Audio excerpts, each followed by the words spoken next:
The CBS Radio Mystery Theater presents...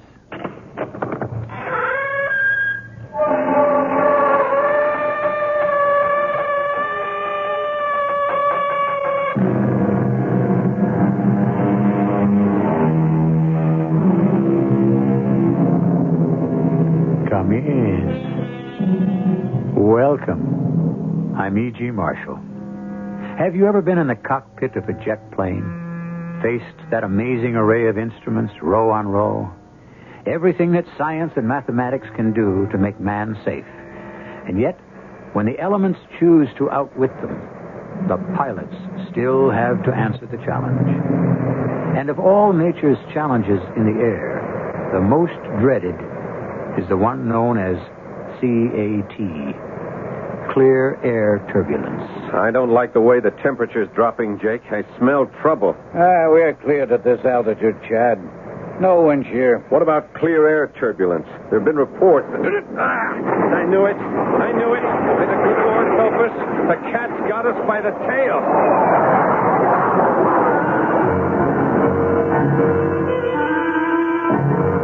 Our mystery drama, The Time Fold, was written especially for the Mystery Theater by Ian Martin and stars Paul Hecht.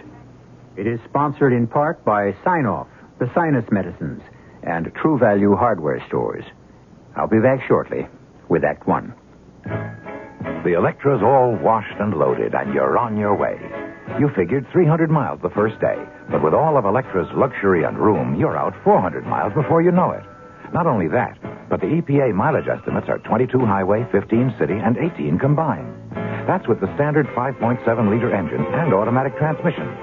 Of course, your mileage will vary depending on how and where you drive, your car's condition, and how it's equipped. And EPA estimates are lower in California.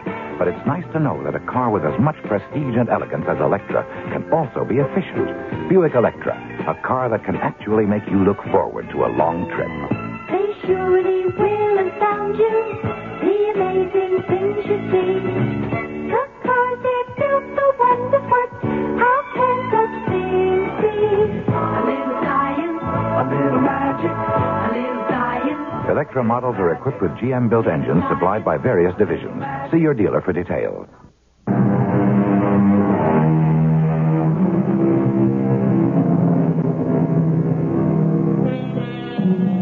In the field of private executive airplanes, number one is the Silver Streak, a twin-engine jet designed to seat 12 in the utmost luxury, capable of flying 3,000 miles without refueling, fully automatic, a jewel. Feed its computer, the size of a small camera, and except for takeoff and landing, you could rely on automatic pilot. The Barracuda, as this plane is named, is a corporate plane, but no one ever uses it except J. Bruce Proctor. He is the only passenger, with the exception of Meg Chatham, his secretary. Flying the plane are number one and two boys, pilot Chad Stevens, co-pilot Jake Slade. How's the weather, Jake? Wild, Chad, wild. What? We got a front eating up the sky. 6-0. It's a big mother. Well, not so long as we stay clear. This doesn't bother me. It's the other. Huh? What? Hold it a minute. XN 743 to Little Rock, VOR. Do you have a weather update, my flight path? Roger, XN 743. Stand by. What's a good word? Well, he put in his nickel. Now we wait for Charlie Computer to answer. Is that possible? CAT canceled? What do you have to ask for? You can see what's up front. Well, it isn't always what's up front that counts. Like who's going through that? Oh, like you said, we bypass. Yeah, only which way? VOR, this is 2743. I read you. Cancel the CAT. Well, what about those pilot reports? No sweat. Light turbulence, 1900 hours, central. Commercial 747 at 350, this side of Kansas City. Ditto corporate pilot flying jet over Shreveport at 280-2010 central. All other flights report no turbulence. Will you follow machine plan or file new flight plan? Notify. I'll get back to you, VOR. Chad, what's eating you? Anytime I hear anything about clear air turbulence, I get goosebumps. You ever ridden any out? Nope. Me neither. I'm not anxious to try. So why play Lone Ranger? You got a clean bill of health if you pick up the new MFP. Yeah, which will bring us into New York pretty near an hour late. I'll be later if you try to go around the front the other way. I guess. Okay, I'll swallow my hunches and follow the rest of the sheep. You better tell our boss, the great shepherd, that his little sheep are going to be late tonight. Yeah, look, why don't you tell Proctor? You handle him better than me. Not anymore, I don't. Not after the last few flights and the way he's handled Meg. Hey, hold up, lover boy. Anybody got an eye for that lady, it's got to be me. You're married up and all. Yeah, don't remind me. Gone sour again? Still. You think Proctor's really making out with Meg? Proctor doesn't make out with anyone. He just issues a requisition. He owns us all, body and soul. Oh, he doesn't own me. Okay, free spirit. Then what are you wasting your life up here in this old cockpit playing second fiddle to Mr. Proctor's uniformed air chauffeur? Hey, you can't knock the pay, and I like to hang loose. There's too much red tape with the airlines. Well, you could call your life your own. You don't like it? Why don't you check out? Don't knock your elders. I'm too old to go into commercial flying. At 35? 37. It'd take too long to get seniority and haul down that captain's pay. I have a wife keeps me in debt, remember? All right, go back and tell the boss man we're going to be behind schedule. He'll blow his stack. Money can't buy everything. Yeah, just try to tell him that. You're the diplomat. Besides, I want some privacy. For what? I want to call the wife. Meg, build me another scotch. Yes, J.V. How about one for you? Oh, no, not while I'm working. I mean, as a secretary. 1 hour out of Houston, and we're still working on these merger papers. Oh, why bother with New York steel and casing? That's small potatoes. Because once I get that pokey little firm in my hip pocket, then International's got to come to me on its knees. And once I get them, I'm pretty near as big as I want to be. And how big is big? The most. Number one. I got a hind end don't fit too comfortable in anything short of the catbird seat. I guess we all ought to know that by now. Here's your drink. A little short on scotch and long on ice. Oh, I thought you might like to try something in moderation. Tell me, what are you going to do when you die, J.B.? What the devil are you talking about?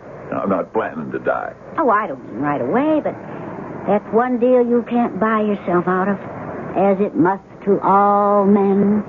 You know, I don't know what the Sam Hill's got into you lately, Meg, but I'll tell you one thing. I don't lay out all I do on you to get sniped at. If you think you can... Yes, Slade, what do you want? Excuse me, sir, but Skipper asked me to tell you we've got some weather we got to go around.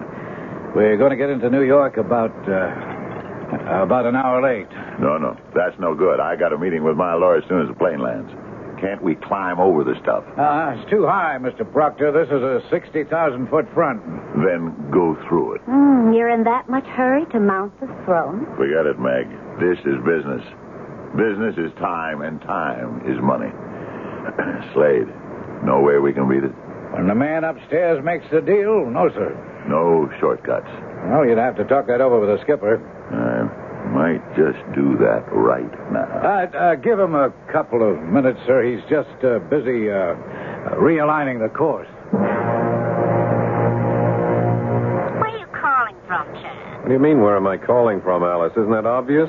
33,000 feet over Shreveport. And would you mind telling me where you were when I called before you left Houston? Minding my own business, I expect. Yeah, you were so tied up you couldn't answer the phone, huh? Maybe I wasn't home. Look, let's not play games. Just wanted to let you know we should be at LaGuardia around 11 and to ask you to please pick me up at the usual place. Wow, just like that.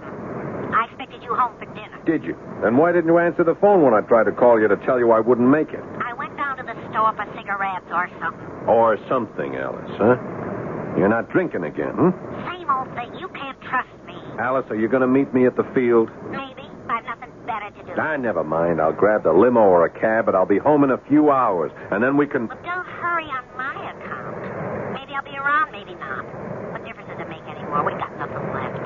Are we back to that again? We never left it. Well, why don't you come right out and say it? You want a divorce. Only on my terms, lover. You can't expect me to sit back and let you take me 6 ways from nowhere. Why not? Didn't you me? Alice, come on. Just because we've lost whatever we once had, we don't have to fight dirty, do we? Not us. Then cut me loose. On your terms. Only on my terms. I want it all, lover. Now why don't you find your own way home? Alice? Alice? It's kicking up. Whew. Look at that. Hey, Jake. Yes, Skip, right there. Hey, how's it going? I don't know. We were kicking around quite a bit on my way up for Now, that's just loose turbulence around the edge of the front. That doesn't matter. Yeah, so what does? I don't know. Get your phones on. Pull on Kansas City and get me a weather update. Roger. Look, what's got you so steamed? Hunch. The wrong vibes. Look at that outside temperature, how it's dropping. So what? Why should No, forget it. Just get me that weather report. Roger. This is XN 743 to Flight Service Station. Request weather information on our new heading. We are at 330, bearing 320. Repeat, that is 320. Are we still at same segment? Beta 4.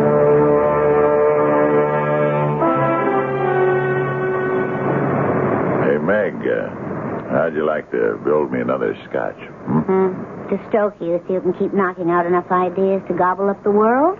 Or to relax? Oh, we sifted through all the papers. It's time for fun games. In that case, you got your scotch. You'll join me? I just might. Sometimes you even like me, don't you? That's a fine question to ask a woman who... I want you to be different. Now, I can buy all of that. I know. You bought me. Now, don't say that, Meg. No, it's true. Well, I didn't think so at first. But then the sun was in my eyes. Huh? There's a wild glory in absolute power, J.B. It dazzles the subjects. Like Louis XIV did. You're trying to make fun of me again. No, not really. Here. Want to drink a toast? Sure. To what? To thanks. So many thanks. And farewell. To To me. No way. Oh, why not, J.B.? We're at a dead end. It didn't work for us. It works for me as long as I say it does. No one walks out on me. Well, I'm not walking out. I just want to shake hands and agree to end a bargain. Not until I'm ready. You know too much about me, lover. You're too dangerous to let go. How can you stop me if I want to? You'd be surprised how many ways, if I ever made up my mind to use them.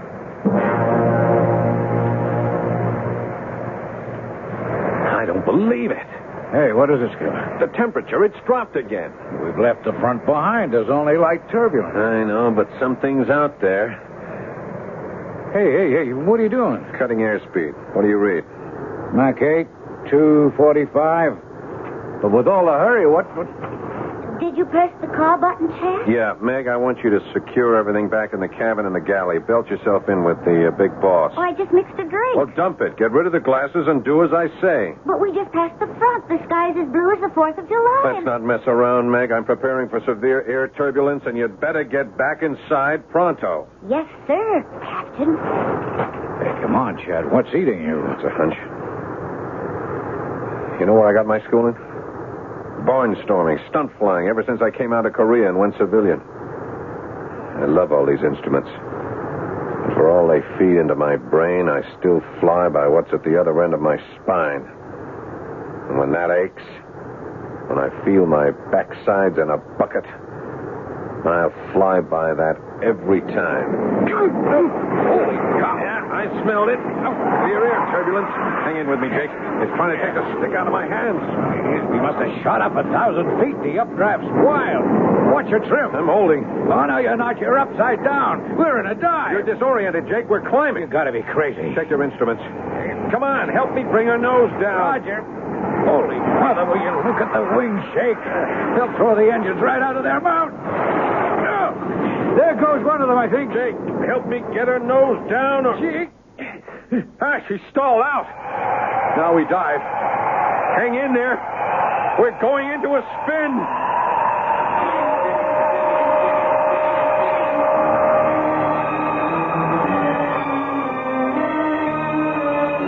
Four people in a modern aircraft, equipped with every safety device and instrument to protect lives, caught in the pilot's dread, the phenomenon known as clear air turbulence, or more simply,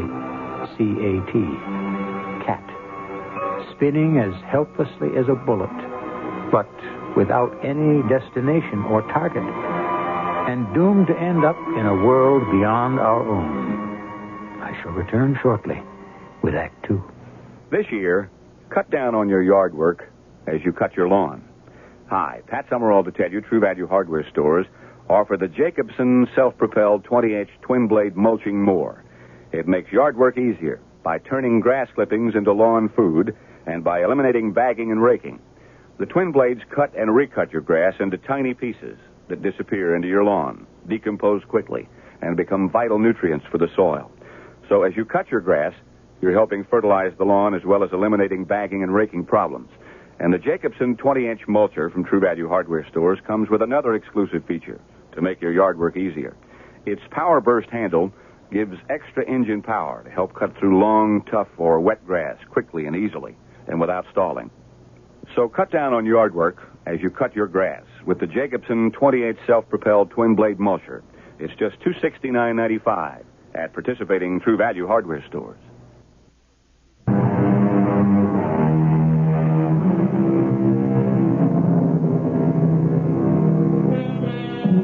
Now that the cat's out of the bag, I think I should say a few words about this acronym, the three letters that spell out clear air turbulence. It's a very rare phenomenon, and every commercial pilot is trained to react instinctively to its unexpected appearance. But like every other cataclysm in nature, sometimes it's beyond mechanical or human control. The air shock has sent the plane into a high-speed stall. As it whirls and falls, the instruments vibrate violently. Impossible to read. Skipper, what can we do? Hit left rather hard as you can. Nose up. She's lead. It's all manual. Bust a gut. It's the only chance we have. What damn briefcase hit me right on the head? Never mind your head. What you're trying to say right now is your... What was that? I don't know.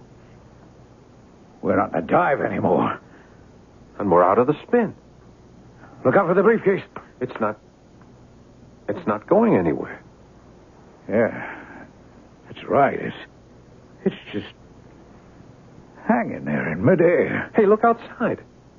It's bright sunlight. Well, it can't be. We were coming up on 2100 hours. It was night. Well, it isn't anymore. Hey, look at the controls. They're slack. Well, maybe the cable snapped if we're out of electric power. No, I don't think so. Have a gander at the instruments. Holy cow. They're crazy. They just don't read. How come? Did every system, all the backups blew? I don't know. I don't think so. But what I guess is... I'm afraid to say. What, Chad? We're in free flight. I don't know how. But somewhere we spun right through a hole out of the atmosphere and ended up in space. Are you nuts? If you had just one point of reference after a blind flight, what would you guess the only land mass we could see might be? Where? About 10 o'clock, right off to the left. We were only at 33,000. That couldn't be... The Earth? No. No way. Oh, but you know what it is just as well as I do. The moon. Yeah, that's just what I read. Look at the configuration. But that's crazy, Chad. What are we, dreaming or dead or what? I think we're in free orbit around the moon. Come on, how? From 33,000 feet to nearly 90 million miles in 1 second, how? Maybe it wasn't CAT after all. Maybe we just fell through a hole in space, got folded up in the time warp. Whatever's happened, we got to get busy. First, there's too much pressure in this cabin. We got to release it before we just plain disintegrate. Okay, Ken. Why not take it easy, real slow. Roger. And not too much. We have to hang on to all the oxygen we have. What for, if you're right? All we're with now is the insurance. And we can try to get the engines turning over. But no atmosphere? Well, for what? We're yawing pretty badly. We could get her on an even keel. I'm going to try to fire them. Meanwhile, you better check aft and see what happened to Meg and the big wheel. JB? Huh? You all right? Yeah, certainly. Yeah, that was some kicking around. I'm going to have a few words with Chad Stevens. Oh, why do you have to automatically blame Chad? He's flying the plane, isn't he? Who else would I blame? Well, it seems to me, thanks to Chad's foresight in belting us in, that we're lucky to be alive. Yeah, it's what I pay him for. And I pay him enough so he doesn't have to get caught in them. Well, you were the one who didn't want him to go around. I'm not going to argue with you. Let's get out of our seatbelts. Don't you think we should wait till we're released? I don't have to take orders from anyone. And I'm getting a little tired of... JB, what is it? What the devil? Well, now, what's wrong? It's like I'm floating. Don't unbuckle your belt. Why not? I can't tell you, except move your arm. Maybe you'll see. It's as if we didn't have any weight at all anymore. Yeah, I see what you mean. But what... Jake, what's the matter? Look, I'll try to explain that in a moment best I can. I don't really understand myself, but until we all get belted down, nothing's going to make much sense. When I belt myself down again, it's going to be beside the so-called pilot of this plane. Now, I want to know what's going on straight from the horse's mouth. I demand to know what's happening. Just take up on your belt and sit back, Mr. Proctor. Hollering isn't going to help. Where are we? How late are we going to be into New York? All right, first questions first. Where are we, sir? Just an educated guess? In orbit around the moon. Are you out of your mind? I don't know. What I suspect is, I'm out of our world. Now, what the deuce does that mean? Well, at the least, I don't think we're on our way to LaGuardia Airport in New York. Then where are we on our way to? Infinity? You know, Mr. Proctor, if I were a deeply religious man, I would say that all four of us on this plane were on the way to meet our Maker. No, there's no question, Meg. We're in free flight somehow. How, Jake? Search me. Chad says we fell through a hole in the time warp. What? But I don't even know what that means. All I do know is where we are right now. Where? In orbit about the moon. Well, can we land there? And this craft, forget it. Well, then what's going to happen to us? That's the question none of us should ask, honey. Because I'm sure none of us wants the answer. How long? 48, 72 hours, as long as the oxygen lasts. We can't get back to Earth? How? If we really are in moon orbit, no way. No way we can get this crate back home. I'd like to talk to Chad. He won't tell you any different. Well, that's not what I'd like to talk to him about. Where are you going, Mike? That's a good question, JB, since I have to float and bump. I don't seem to have much control. None of us do. I don't like it. I don't like it at all. Who does? Oh, where are you going? Back for a drink. If I can ever make the galley. Why don't you build one for me? Build your own, JB. I've got other fish to fry. Just relax. Let yourself go, Meg. It's so long since I could do that, I've forgotten how. Well, it's never too late to learn. Except now. Relaxing is a full-time job. There we are. You're almost in Jake's chair. Here. Let me help you with a seatbelt. No, I don't need a seatbelt. This flight's smooth as honey. Oh, well, you'll need it to hold you down. Oh. Won't you? There you are. Now, what can I do for you? You can level with me, Chad. It's that important. Okay. What's happened to us? I don't know. Jake said something about a hole in the sky. Well, the fourth dimension has to be involved somehow. by our standards, you don't travel 90 million miles in a second or two. You think we did? I don't have any other explanation. And what happens now? We're drifting in orbit. I mean, even if I had the kind of engines I need in this aircraft under normal conditions, we couldn't re-enter the Earth's atmosphere, or even the moon. What? Well, we'll last as long as the oxygen lasts. How long? I honestly don't know, Meg. 24 hours, maybe, not more than 48. Then we're going to die? You don't expect me to answer that. Except you did. It was something I had to know. Tad? Yeah? We could have fussed around, as we have. And nothing would ever have happened because neither of us could make it happen. Tad? Yeah? Do you know what I'm talking about? Yeah. But I couldn't start it. Oh, you had to wait for me. I guess maybe I just prayed. It wasn't because I was scared of him. And what? You and your conscience. What you were married to. Well, she is my wife. In name. What do you owe her? Everything I own. Oh, well, give it to her. What does it matter? Do you own yourself? What? I didn't. I sold myself. And I want to buy it back. My self-respect. Is that all? Oh, no. My whole soul. Just what you ought to do, Chad. So we can be together for good. I'm not ashamed. If there ever was a time and a place to say it, it's now. I love you. And in whatever time is left, I wish to heaven you could say it back to me that you love me. I never thought I'd have the chance, but... Yes, now I have. Major Alexander. Hold it. Read me? Hold it a minute. What? What is that? What is it, Chad? I've raised something on the radio. Yes? Yes, would you repeat, please? This is Major Alexander speaking. Goodspeed 1, Moon Constellation. Welcome. Acknowledge. Acknowledge. We welcome contact. We thought we'd bought it. Could you repeat that, please? Yeah, we thought we were out of touch with anyone. We have oxygen supply for less than 2 days.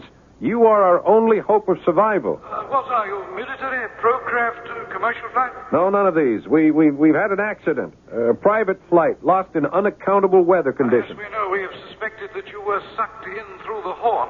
What? Repeat, please. The horn. We will not explain now. We must make preparations for your landing. Where? On the moon? You could not maintain life there. Besides, you need some approximation of Earth's atmosphere to land your obsolete craft. Obsolete? That's something else we can discuss later. Do you have reserve fuel? Well, enough for, say, 1.5 hours of normal flying under conditions as I understand them. Then you have more than enough to land at Goodspeed 1. I am not familiar with that airport. Not surprising. Where is it located? The Earth? The moon? Neither. It is a self-contained space station, one of the worlds of the future. I don't understand. We don't expect you to. Just put yourselves in our hands, and you will be safe. You realize that I am apparently in space in an aircraft not equipped to handle this medium. That is no problem for us. Let us bring you in by electric magnetic force field controls. Hey, Chad, did you see it? There's some great big UFO right off the starboard. It's spinning like a top. Well, I not only see it, I'm talking with it. How do I identify you? Goodspeed 1. Release all your controls, and we will bring you home. Stand by your radio to start engines once we are inside of the envelope. The envelope? Certainly. You need air to land just as much as you need it to breathe. So do we. Keep this channel open.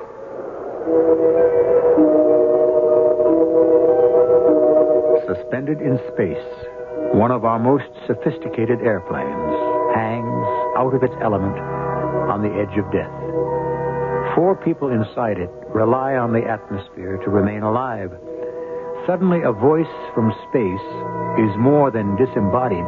It extends a helping hand. Who of us would not choose it, but at the same time, fear the consequences?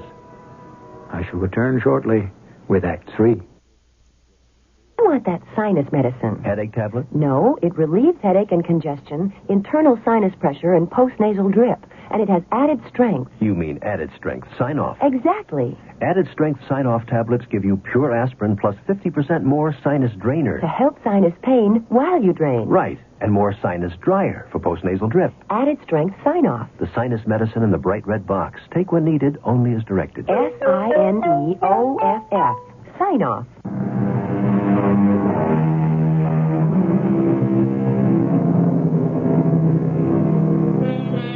Can you imagine the terror of having been catapulted into an accident in the air, only to find that instead of crashing to earth in flames and disaster, you are somehow suspended in space, in a vehicle not suited for this element, and with a rapidly diminishing supply of the air you need to breathe? Small wonder that you would grasp at any hope of staying alive. Now you are inside the envelope, XN743. You are now in normal flight posture. Activate your engines. Roger. How about that? Very good. Now take your normal declination and follow the tower's instructions in. Where am I landing? As I told you before, station Goodspeed 1. And have no fears. We may be new to you in space, but believe me, we are very little different once you bring your spacecraft to our land. If you want it, you are coming home.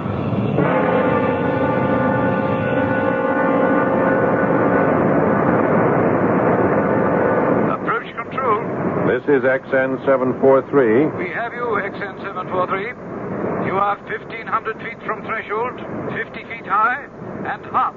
Chad, the airspeed is 17 knots too high. Oh, let's hope there's plenty of concrete. Well, maybe we should go round. We're out of fuel. This is it. You better pull back on the thrust. Touch those, I'll break your arm. Now, just hold on to your hat.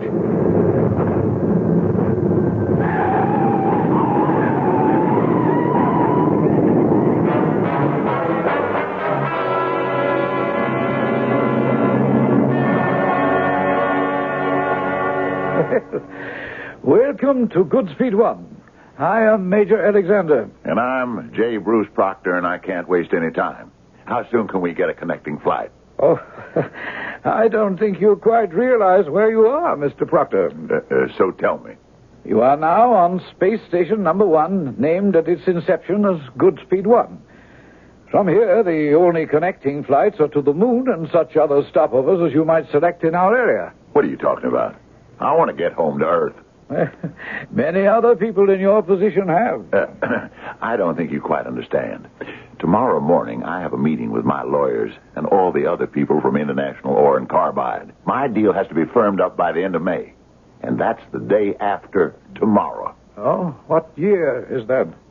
Oh, come on, don't be ridiculous. This year, 1978. Oh, then I think you can stop worrying about the whole deal. It's ancient history.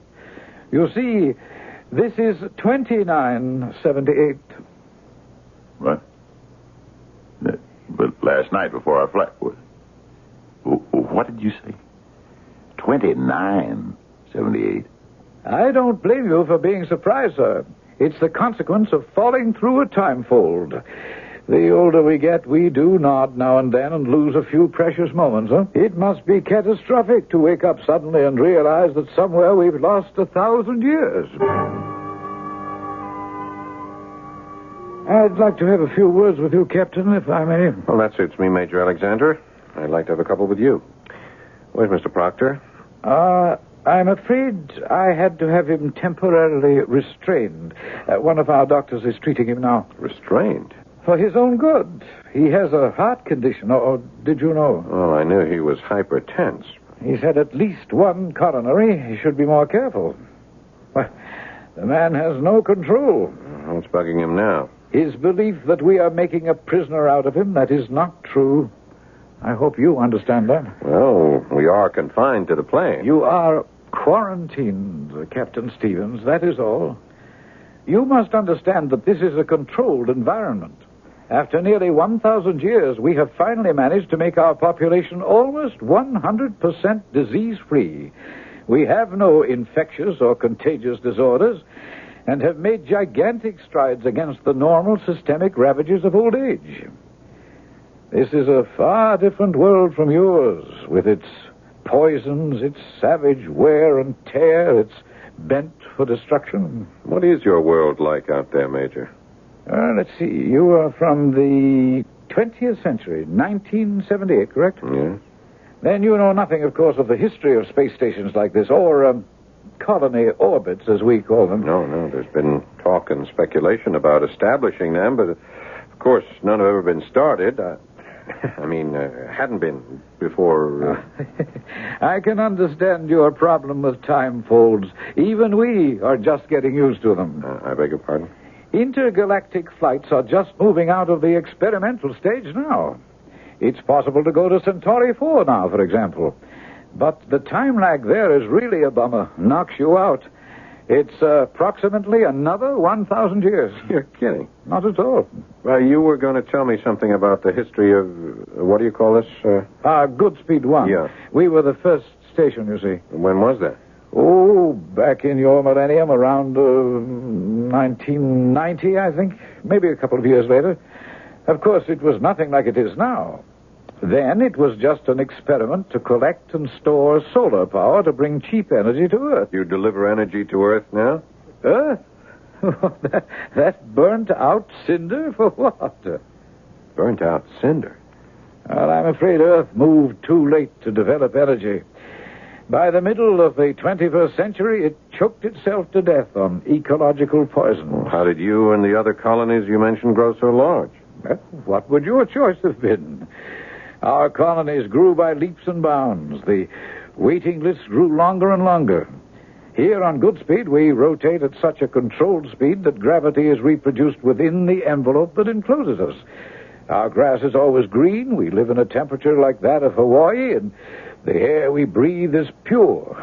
We are, insofar as it is possible, all of one class. We're as close to utopia, I suppose, as man can come. And we can be part of this. Once you are decontaminated, I would think so. Oh, our immigration laws are necessarily strict, but yours is an unusual case. However, the question may be academic. Oh, why? Because your employer is adamant that he must return to Earth. The burnt-out cinder. Not that Earth, no. The one you left. Yes, but that's impossible. Not if you move quickly. I won't go into scientific details, but that is why I wanted to talk to you. If we are to take advantage of the time fold that brought you here to return you, there is no time to lose. Now, as captain of the ship, it is entirely up to you. I can give you 1 hour to talk it over with the others, but no more. You're not going to try to get back, Chad? The big man's orders, Meg. He pays my salary. What else can I do? Well, stay here. Don't you know what it could mean? Yes. I know. We'd all be free. We could live our own lives. It'd be like a second chance, a chance to live down the mistakes. I understand. Well, isn't that what you want? It's not what I want. It's what Mr. Proctor wants. Oh, you can't be serious. What about what I want, what Jake wants? Jake doesn't care where he lives. And me? You could be your own woman anywhere. Well, I'm not now. Bought and paid for. Maybe it'd be the same here. No. Oh, Chad, don't you see? I'd be free here. He can't control me. And you're not free if you go back. You're only going back to her. To Alice? Oh, no. No, never. That's over. Well, she'll take you for everything you have. Okay, let her. We could manage somehow. If you stole me from J.B., he'd break us both, grind us to powder. We can still take the chance. Why, Chad? Why? Because if you and I are going anywhere, Meg, it has to be because we fought for it, not ran away from it. It has to be a matter of conscience. I have to go back. I have to live with myself. Maybe you should stay. No. No, darling. You're right. I have a conscience, too, that needs quite a bit of polishing. No, we'll go back together and face whatever has to be. God willing, it'll work out for us.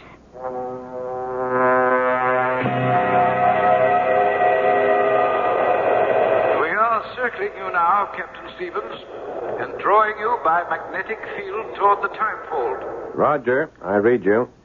We cannot guarantee your safe re-entry back to the last century. So, if you, or any of you, wish to change your mind, this is it. What's he saying? What's he saying? He's giving us a last chance to back out, sir. Tell him absolutely not. We don't belong in this Jim Crack fantasy world. We belong in the real one. Well, that's your decision, J.B. The others are entitled to theirs. Meg? Are you going back, Chad? Yes, I am. Then so am I. Okay. Jake? How can you fly a plane through all that flak without me, old buddy? Besides, I either want to be best man or give away the bride. Did you read me, Captain Stevens? I said this was your last chance to stay. I read you, sir. And our thanks for all you have done. But our decision is to return. Very well. Fire up your engines. Roger.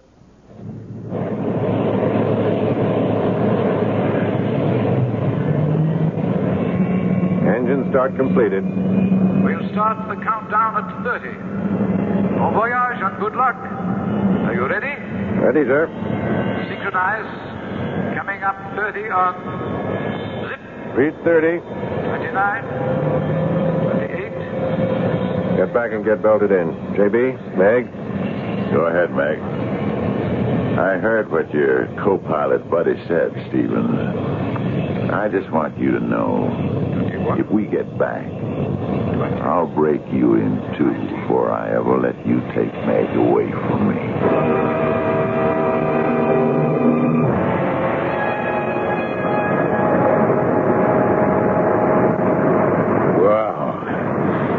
I hope I never have to sweat anything like that out again.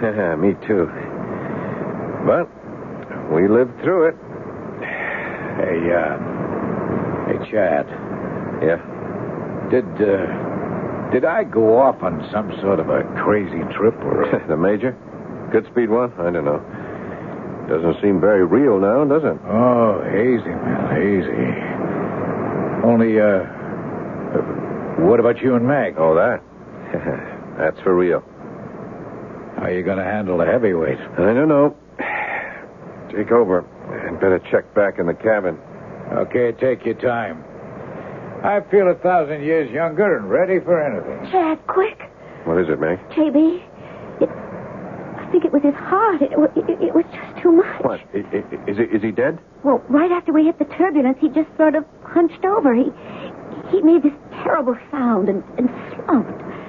The way we were being thrown around, I couldn't get to him. Oh, Chad. Yes, dear. I feel terrible. I wished him dead so often. No, Meg, he wished this on himself. I wonder. What do you mean? It's like a gift from God. For us. Yeah. Or the answer to a prayer. Yeah, you said, God willing, it'll work out for us. Meg, it seems like 1,000 years, but we finally found our way home.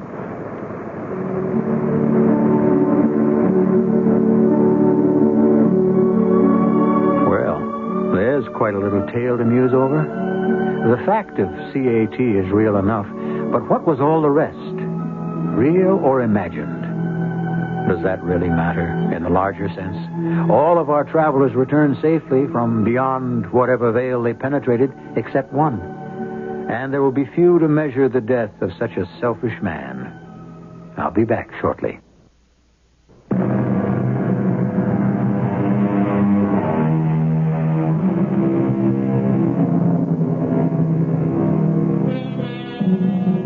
By the time you hear this program, or shortly after, the first experimental space station should have been placed in orbit. Of course, it'll be small, but it's a beginning. With the Earth's desperate need for new sources of energy, it doesn't stretch the imagination to think that within 1,000 years, colonies like Godspeed 1 will not only exist, but will proliferate. Unfortunately, neither you nor I will be there to check the statement. But wouldn't you consider it a good bet? Our cast included Paul Hecht, Ian Martin, Evie Juster, and Fred Gwynne. The entire production was under the direction of Hyman Brown. This is E.G. Marshall inviting you to return to our Mystery Theater for another adventure in the macabre. Until next time, pleasant dreams.